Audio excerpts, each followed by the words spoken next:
आज ही Doubtnut app download करें। Doubtnut पर होगा अब आपके सभी मैथ्स, केमिस्ट्री, फिजिक्स और बायोलॉजी डाउट्स का सफाया। बस अपने क्वेश्चन की फोटो खींचो, उसे क्रॉप करो और तुरंत वीडियो सोल्यूशन पाओ। Download now.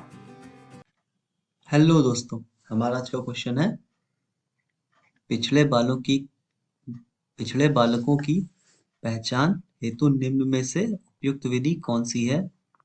तो यहाँ पे हमारे चार ऑप्शन दिए गए हैं। पहला है मनोवैज्ञानिक विधि, दूसरा ऑप्शन दिया गया है खेल विधि, तीसरा ऑप्शन दिया गया है निष्पात निष्पतित विधि और चौथा ऑप्शन दिया गया है उपरोक्त सभी। तो चलिए देखते हैं।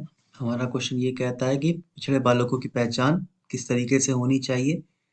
तो हमने देखा है कि पिछड़े बालकों की पहचान कभी भी एक तरीके से नहीं हो सकती एक तरीके से नहीं हो सकती क्योंकि कुछ बालक जो होते हैं वो खेल में अच्छे होते हैं लेकिन खेल में अच्छे होते हैं और पढ़ाई में अच्छे नहीं होते।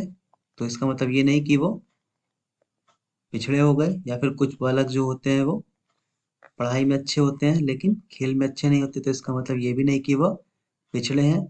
कुछ बालक खेल और पढ़ाई दोनों में अच्छे होते हैं लेकिन वो अन्य जो काम है उनमें पिछड़े होते हैं। तो इसका मतलब ये नहीं कि वो बालक पूरी तरीके से ही पिछड़ा है।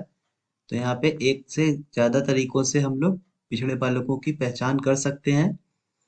तो इसमें पहला जो तरीका दे रखा है मनोवैज्ञानिक विधि, ये वाला ठीक है। दूसरा दिया है खेल विधि। खेल विधि से हम खेल जो खेलने वाले बच्चे हैं उनके बारे में देख सकते हैं। और जो पहला है मनोवैज्ञानिक विधि, इस विधि से हम जो मनोवैज्ञानिक तौर पे मजबूत बच्चे हैं या फिर जो समझदार बच्चे हैं अन्य बालकों की तुलना में उनकी पहचान कर सकते हैं या फिर देख सकते हैं कि उनमें से कौन कमजोर है कौन पिछड़ा है। तीसरा है निष्पत्ति विधि, यानी कि अनएडल्टरेटेड यानी कि बिना मिलावटी विधि। ये है बिना मिलावट की विधि।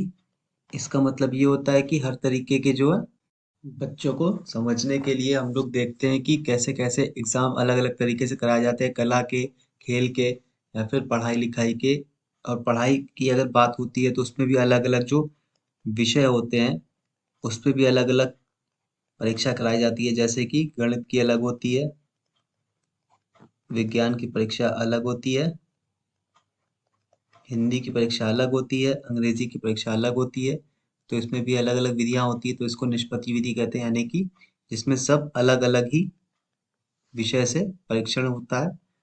तो यहाँ पे हमारा सही जो ऑप्शन होगा वो इन तीनों को मिला के होगा, मनोवैज्ञानिक विधि भी, खेल विधि भी, निष्पत्ति विधि भी। और तो इसी हिसाब से हमारा फोर्थ ऑप्शन राइट आंसर होगा। Fourth option is right answer. Thank you. Class 6 से 12 से लेके नीट, IIT, जेई मेंस और एडवांस के लेवल तक 10 मिलियन से ज्यादा स्टूडेंट्स का भरोसा।